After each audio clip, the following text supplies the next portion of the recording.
This is Charter Local Edition. I'm Brad Pomerantz. We are joined today by Anthony Rendon. He is a member of the California State Assembly representing portions of the city of Long Beach. We just had a tough summer as it relates to energy. We thought the energy crises of 2000 were over, but in the month of July, 3 power outages impacting significant portions of the city, in some cases for days. Absolutely. What's going on, sir?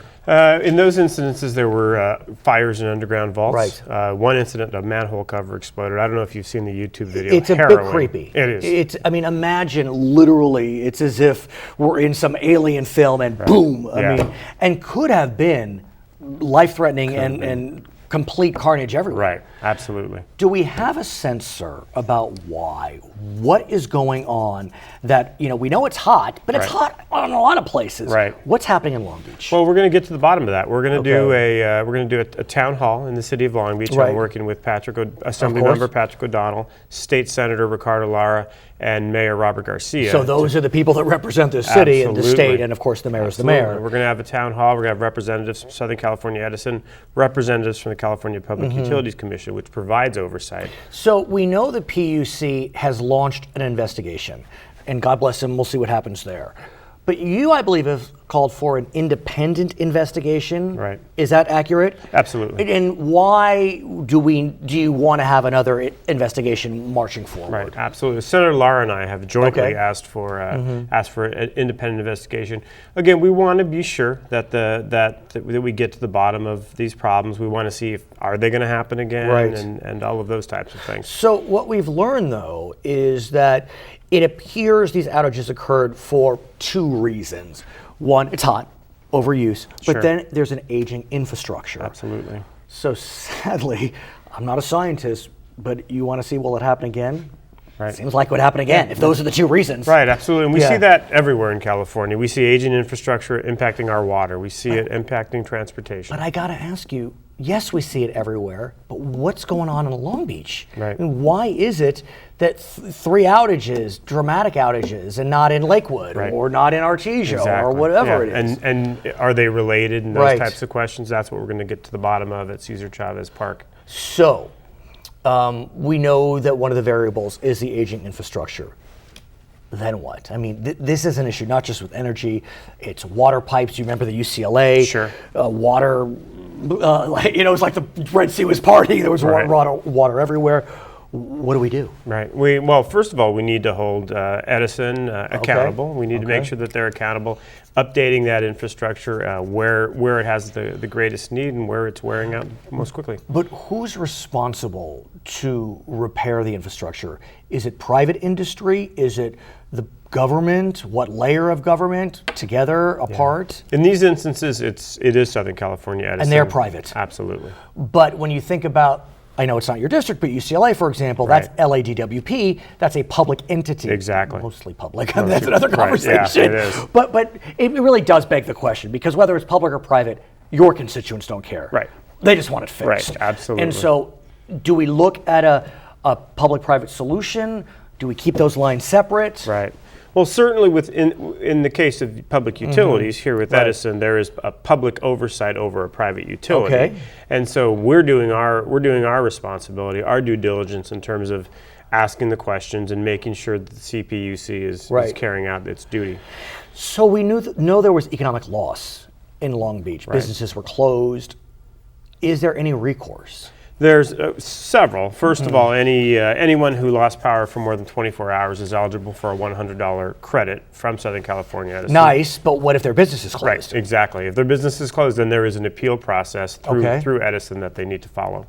I want to talk about another, what one could call aging infrastructure, and that is the infrastructure in the LA River. Right.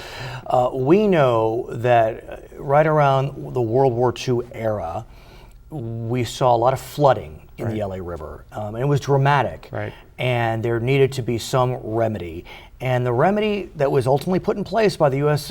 Corps of Army Engineers was to channelize the LA River.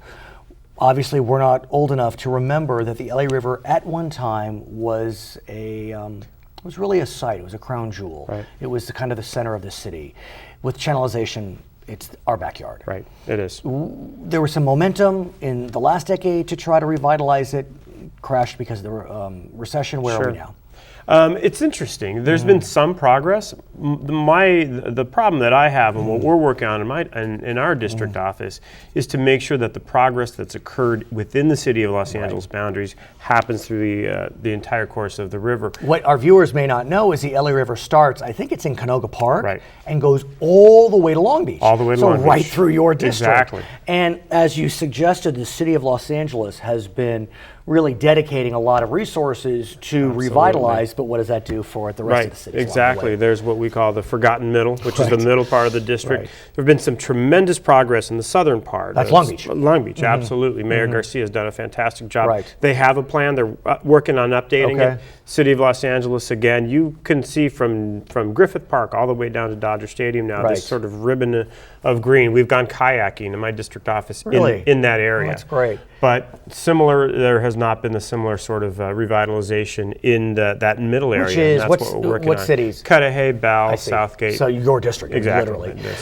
I've had the good fortune to travel to various cities around the world, and I've seen how rivers can be the lifeline, the lifeblood, the center of the city. I think about Basel, Switzerland. The Rhine goes right through it. I understand you were in Cologne, Germany. The Rhine goes right through it. A lot, Chattanooga. I think in Seoul they revitalized their river. Yeah. Minneapolis has a lot of cultural playhouse, are art we museums. There? Are we envisioning? Are we imagining?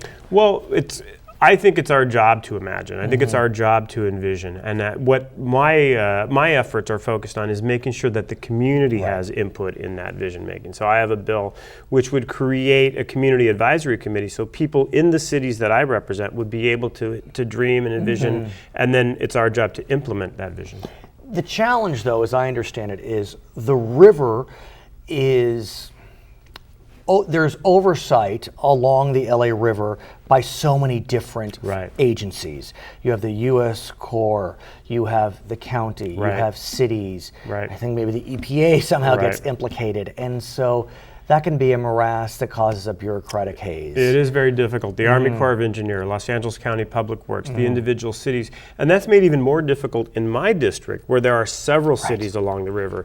The city of Los Angeles, it's already, as you described, a morass, but at least there's only one city entity. Exactly. So it's part of what we want to do is create a new master plan for, again, that middle area to make sure that the organizing entities that are involved will be able to implement that plan. So prior to the recession, momentum had been building.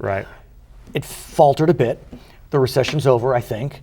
Where are we now? Because I do feel as if the discussion has started again.